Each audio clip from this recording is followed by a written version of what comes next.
esta noche en sala de prensa y para ello nos acompañan Roberto Ramos, rector del Colegio San Alejo y experto en educación. Bienvenido, señor Roberto. Daniela, muchas gracias por la invitación y aquí estamos como siempre asesorando y adelante la educación privada en esta difícil situación. Muchas gracias. Y también está con nosotros Óscar Domínguez, él es director ejecutivo de la Asociación Colombiana de Universidades. Bienvenido, señor Óscar, a sala de prensa. Daniela, buenas noches, muchas gracias. Gracias por darle la oportunidad a la Universidad Colombiana de contar cómo nos estamos preparando para este nuevo semestre. El gusto es nuestro. Bueno, empecemos hablando sobre cómo va a funcionar la alternancia y la semipresencialidad en los colegios y universidades. Inicio con el señor Roberto Ramos. ¿Qué pasará en los colegios? Bueno, Daniela, hay que felicitar a todo el trabajo que desde el Gobierno Nacional a finales del año pasado se inició con las guías que dieron luces para lo que sería la reapertura gradual, progresiva y segura, en este caso la alternancia para el país, y que dio luces de cómo iba a hacer que los colegios íbamos a, de alguna manera, tomar la decisión de coger la confianza nuevamente de volver a las instalaciones. Ya, como lo has mencionado, en Bogotá, un alto porcentaje de colegios, cercano al 40% de los colegios privados, jardines, ya estamos listos y preparados. Hay que aclarar que las fechas que dieron en la alcaldía hay que entenderlas con mucha tranquilidad. La alcaldesa es la gran rectora de los colegios oficiales y ha dado una fecha del 15 de febrero. Pero para los 1.653 colegios privados hay 1.653 rectores, cada institución educativa con su autonomía para la organización de su calendario escolar, para la aprobación de sus protocolos y obviamente al interior de cada institución educativa estaremos esperando las próximas semanas para evaluar cómo ha sido esa reapertura gradual, progresiva y segura. Bien, veamos entonces en las universidades qué va a pasar, señor Óscar Domínguez. Daniela, lo que hay es una continuidad del sector de la educación superior en el año 2020, en marzo, cuando hubo la directriz del Gobierno Nacional por el aislamiento.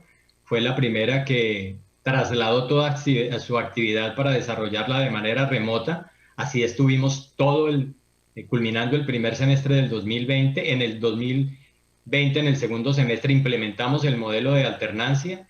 Tuvimos un gran desarrollo de actividades y una buena parte de ellas, algunas con autorizaciones locales para prácticas en laboratorio. Toda la parte de contenidos académicos no prácticos se dio de manera virtual y este año arrancamos en la misma forma, con una gran experiencia acumulada del 2020. Nuestros más de 2.300.000 estudiantes de la educación superior tuvieron la fortuna de una continuidad en el proceso formativo, de tal suerte que este primer semestre del 2021, ya con unas experiencias, con unas claridades que ha dado el Ministerio de Educación Nacional, obviamente recogiendo las disposiciones nacionales y regionales, nos permiten hacer lo que ya arrancó en muchas universidades, que es un primer semestre en el modelo de alternancia que está explicado con todos los contenidos prácticos desarrollados en campus universitarios donde están los laboratorios y la mayoría de los componentes teóricos desarrollados con presencialidad asistida. Esa alternancia, señor Óscar, ¿cómo será? Lo que hemos dicho es que todo el contenido práctico, acogiendo las recomendaciones de los mandatarios locales, se desarrollarán yendo a las universidades. Los estudiantes tienen perfectamente establecidos ya las rutas, los protocolos están instalados en las universidades para que puedan entrar a la parte práctica. Eso nos garantiza no acumulaciones, no aglomeraciones de personas y manejar unas condiciones de bioseguridad que garanticen la salud de ellos y sus familias y las comunidades académicas.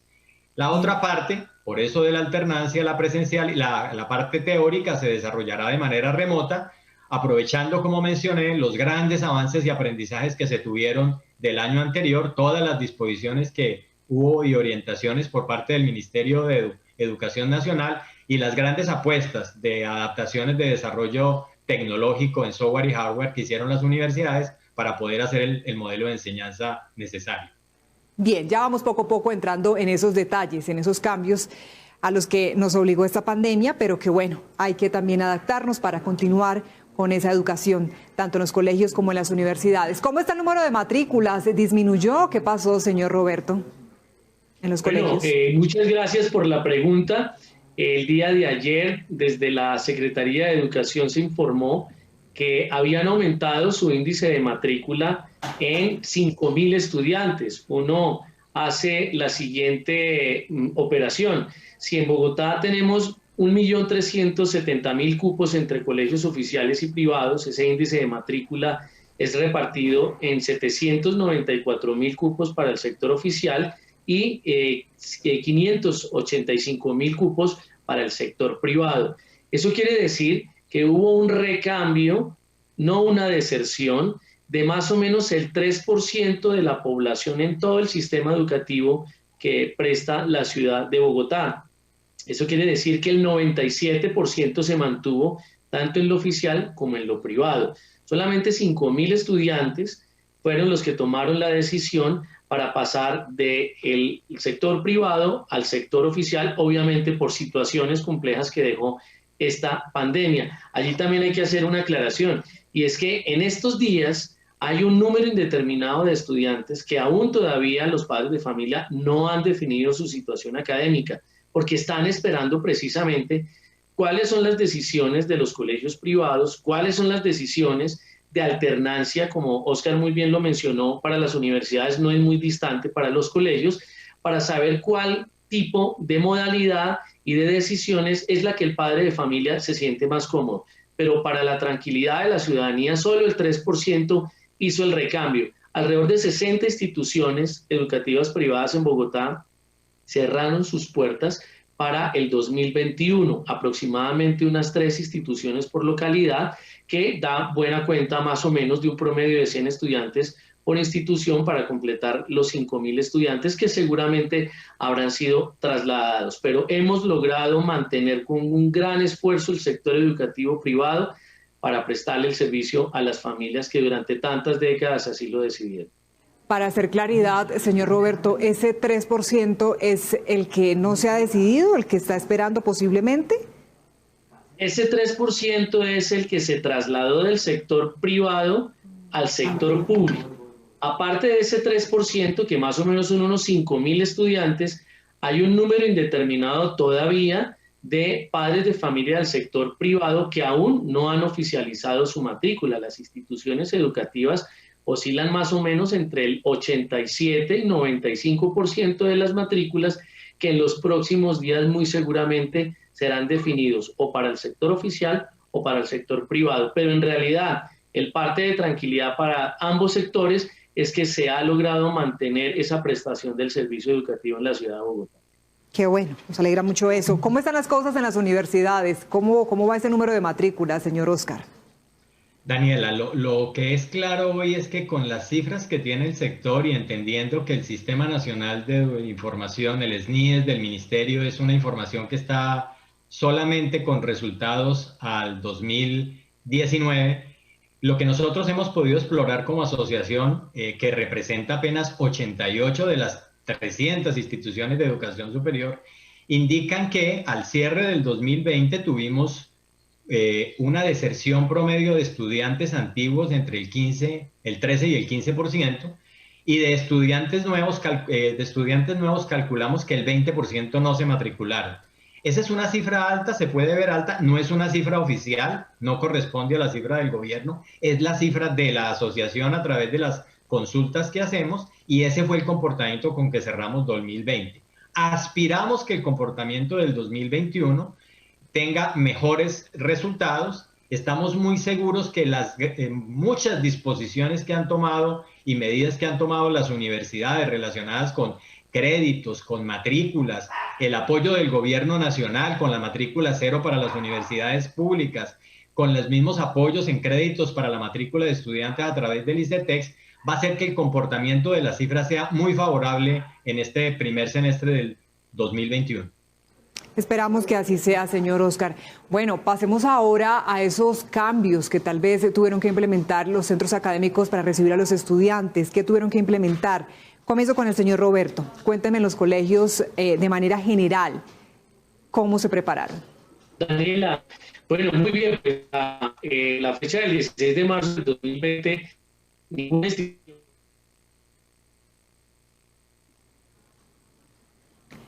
Bueno, ya vamos a volver con el señor Roberto Ramos. Tenemos algunas dificultades técnicas. Entre tanto, quiero conocer entonces lo que ocurre en las universidades. Cuéntenos, señor Oscar, ¿de qué manera se prepararon ustedes para recibir a los estudiantes? Bueno, Daniela, les mencioné que la transición que hicimos, igual que lo relataba Roberto, de marzo del 2020, nos dejó una suerte de adaptación inmediata que el sector lo hizo de manera muy juiciosa. Ustedes saben que estamos montados sobre un país que tiene en esencia la presencialidad como estrategia. Más del 90% de los programas en educación superior en Colombia son en modalidad presencial y logramos hacer una suerte de adaptación muy rápida en ese primer semestre del 2020 que nos dio una posibilidad de ir incorporando las herramientas que necesitábamos para hacer de la enseñanza en la educación superior una posibilidad con el uso de las estrategias de virtualidad y demás. Así las cosas, entonces hoy tenemos un sistema que está mucho mejor preparado,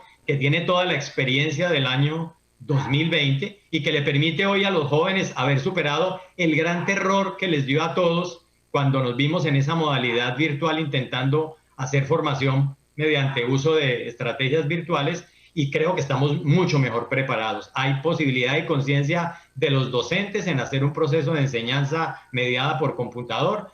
Hay una capacidad de los estudiantes de entender que la modalidad virtual está activa, que se puede hacer aprendizaje a través de esta modalidad, y también todos entendemos que esta es una situación de orden momentáneo. Necesitamos superar los temas de la pandemia, no podemos quedarnos sin hacer los procesos de formación, y creo que mientras esto se mejora con una vacuna y seguramente con unas posibilidades de volvernos a encontrar, esta metodología que estamos aplicando es la adecuada para sortear y no detenerse, para sortear la situación y no detenernos. Y como usted lo ha dicho, señor Oscar, pues hay protocolos que se deben mantener, sin duda, no podemos bajar la guardia, seguimos en medio de una pandemia.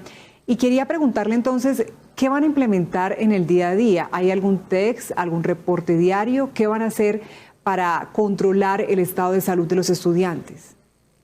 Y sin duda todas las universidades en el marco de su autonomía han sido muy juiciosas en lo que son los protocolos de bioseguridad, pero también en estar atentos a las recomendaciones de las autoridades locales. Lo acabamos de experimentar con Bogotá.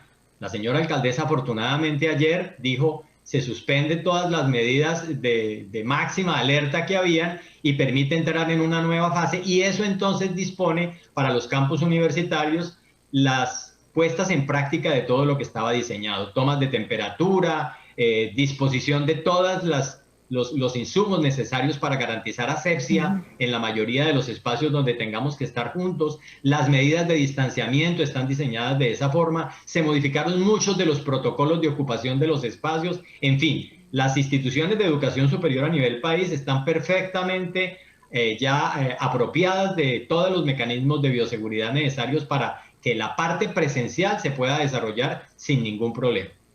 A propósito, señor Oscar, ya que habla usted de control de aforo para evitar pues esas aglomeraciones, ¿cuál debería ser el promedio ideal por salón de clases? No, lo que hemos dicho es que debemos mantener una distancia que no supere los 1.5 metros y que estemos en unas posibilidades de ocupación de no superiores al 50%. Y en muchas de las instituciones esos aforos están por debajo, inclusive. Están calculadas sobre un 25 a 35% de ocupación. Pero estamos hablando de salones con ¿cuántos estudiantes? Sí, en un salón normal diseñado para 40 estudiantes seguramente no habrán más de 20 y en el mejor de los casos 15. Pero todo eso tendrá una posibilidad de ser acompañado con mecanismos virtuales, porque una actividad se va a desarrollar presencial, pero está en el mismo sentido aplicándose de manera remota. Perfecto. Bueno, ya está con nosotros de nuevo el señor Roberto Ramos.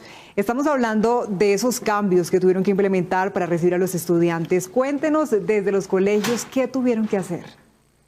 Pues Daniela, acabamos de presenciar algo muy similar a lo que nos tocó adaptar, y era precisamente el miedo a las comunicaciones por Internet. ¿Cómo íbamos a hacer para que nuestros maestros desde sus casas hicieran una clase con tanta cantidad de variaciones que hay para el alcance de la conectividad, de las TICs? Y logramos, como dice muy bien Oscar, adaptarnos. No fue fácil. Poco a poco las instituciones educativas fueron generando una gran cantidad de estrategias Creo que en este momento las plataformas que el mercado ofrecido ha sido algo maravilloso para nosotros. Eso es una de las cosas que se quedarán para las instituciones educativas privadas. Otro cambio que tuvimos que hacer, trasladar el colegio a las casas. Durante muchísimas décadas y tal vez siglos habíamos acostumbrado a toda nuestra población y la misma humanidad a que los colegios estaban en las plantas físicas. De hecho, en los últimos 30 años, en el caso de las grandes ciudades, con los planes de ordenamiento territorial, se organizaron los colegios de tal manera en que se generaran unas partes técnicas para el aforo, para la distribución de los estudiantes al interior de nuestros salones, y eso es lo que de alguna manera tuvimos que cambiar. Sin embargo, creemos nosotros que estos procesos han sido muy positivos en la medida en que las instituciones educativas han venido caminando con esta transformación de lo que significa que el maestro salga del salón de clase y que el estudiante no necesariamente tenga que ir al colegio. Y ese es un debate y un tema que muy seguramente normativamente el país tendrá que evolucionar, porque ya las plataformas, los muchachos con sus comunicaciones virtuales serán en adelante parte fundamental de su formación integral. Señor Roberto, y en el caso del transporte escolar, ¿qué pasará? ¿Cómo mantener de todas maneras ese distanciamiento y todo lo que implica pues también el compartir con diferentes alumnos ese trayecto? Daniela, ese es un temor, un miedo que seguramente todos los padres de familia tenemos. La ciudad nunca fue diseñada para generar tal vez un plan de ordenamiento en el que el colegio no quedara a 4 localidades de la ciudad, que no tuviera que desplazarse de la ciudad a la parte urbana. Hablemos del borde occidental de la ciudad de Bogotá, de la autopista norte, del borde oriental y occidental hacia la parte que conecta con Chía, con Cajicá, y ese es un ejemplo que la ciudad nunca se preparó. Nosotros, de alguna manera, hemos venido atendiendo las necesidades de los padres de familia, y en ese servicio de transporte se generó precisamente el desplazar a los estudiantes en unas condiciones en que la misma ciudad no estaba preparada. Yo creo que ahí va a tener que haber un recambio, tiene que haber también una decisión de las familias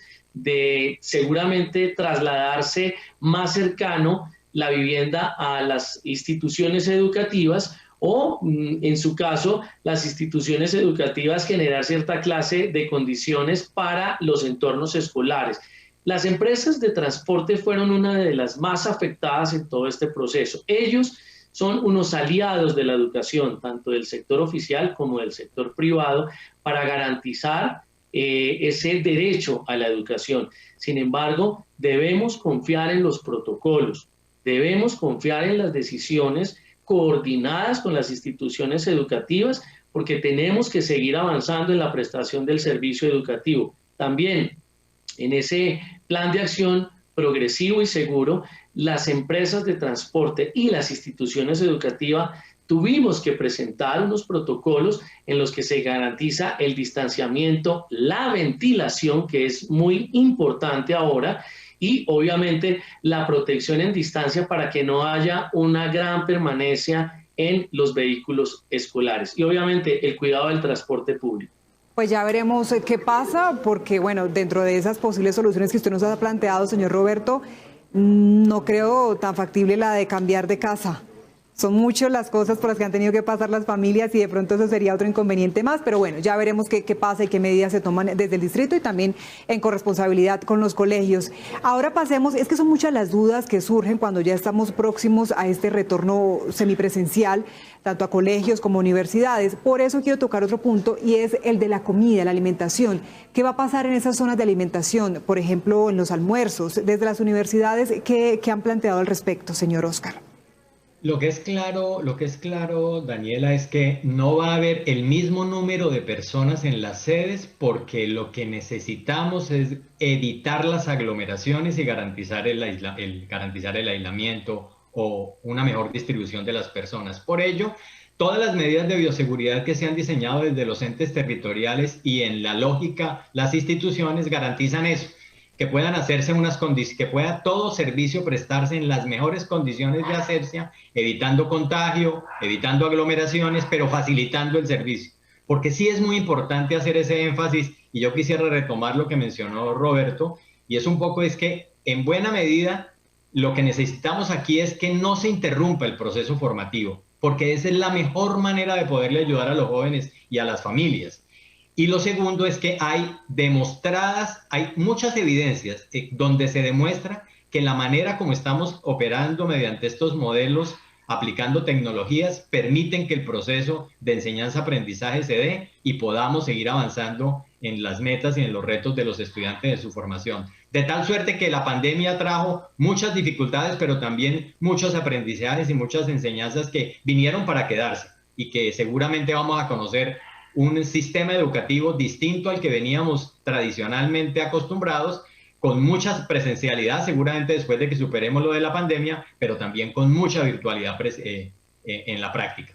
Es verdad, la virtualidad llegó para quedarse, sin duda. Bueno, ¿y cómo van a manejar en un eventual caso que se presente un contagio? ¿Qué pasaría ahí, señor Roberto? Bueno, Daniela, antes de contestarte esa pregunta, volver a la escuela que dejamos hace meses atrás, a las aulas de clases universitarias y de colegio, va a ser muy difícil. Tampoco va a ser tan fácil que cambiemos de la noche a la mañana tantos hábitos de la vida cotidiana, y en eso tiene que ver precisamente todo el proceso de cambio que hemos vivido. Vivir y convivir con el COVID-19 pues va a tener que formar parte de nuestra vida cotidiana, por lo menos mientras científicamente está controlado. Nosotros, dentro de los protocolos aprobados para la habilitación de la reapertura gradual, progresiva y segura, todas las instituciones educativas habilitadas deben tener una zona de aislamiento COVID, aparte de todos los protocolos de bioseguridad. En el momento en que se llegue a detectar un caso, ese caso se detectará bien sea por el llamado de los padres de familia o porque pruebas anteriormente tomadas salgan positivas. En ese momento tendremos que hacer algo muy similar y parecido como cuando en una institución educativa se cae un niño, se desmaya, tiene alguna dificultad de salud, inmediatamente será atenderlo en un sitio diferente al de la enfermería, que ha sido muy claro y técnicamente en la ciudad de Bogotá, la Secretaría de Salud, donde tendremos al estudiante, a nuestro maestro, incluso nosotros mismos como directivos estamos propensos a que en cualquier momento tengamos alguna situación, pero hay muchos y muchas situaciones en las que podríamos evitar llegar a ese caso. Controlar el aforo y el ingreso de nuestros estudiantes, mantener los consentimientos informados y obviamente el estado de salud diario que las ARLs de todo el personal de las plantas físicas de los colegios es lo que haría que no llegáramos a ese momento. Pero obviamente, de llegar así, tendríamos que hacer un cerco epidemiológico, tendríamos inmediatamente que llamar a la familia para que recojan el estudiante y obviamente evaluar con toda la planta física la pertinencia de que ese salón de clase que está en reapertura GPS mantuviese una cuarentena de unos días para regresar nuevamente una vez las condiciones se den. El año 2021 va a ser así en esa primera fase. Y como te digo, regresar a la escuela, regresar a esa normalidad que dejamos hace un año, va a ser muy difícil. Señor, y finalmente, desde las universidades, ¿cómo sería entonces esa reacción, señor Oscar? Daniela, igual, creo que Roberto ha expresado lo que está diseñado para el sector de la educación en particular. Lo primero es tener un estricto control de ingreso de los estudiantes que nos permita saber que ellos vienen en la condición óptima para poder integrarse a una comunidad. Obviamente con todas las decisiones que ya hemos planteado, evitar aglomeraciones y demás. Y en caso de que se presente la situación, el protocolo indica, la ruta está diseñada para que automáticamente se hagan los cercos epidemiológicos y los seguimientos necesarios, que seguramente, Daniela, ojalá no se nos presente, significarán que tengamos que suspender temporalmente una actividad hasta que demos cuenta de que está perfectamente garantizada la condición para que los estudiantes continúen su proceso. Claro, usted lo ha dicho, ojalá que no se nos presente. Rápidamente, ya para despedirme, porque me faltó un punto importante, señor Roberto, ¿quiere decir que esos protocolos también se ajustan a los jardines infantiles? Muy brevemente, porque ya tengo que ir a la pausa, señor Roberto.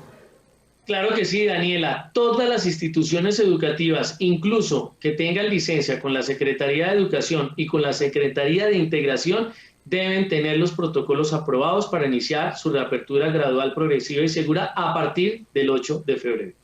Perfecto. Es el señor Roberto Ramos, rector del Colegio San Alejo y experto en educación. Muy amable. Gracias por acompañarnos esta noche en Sala de Prensa.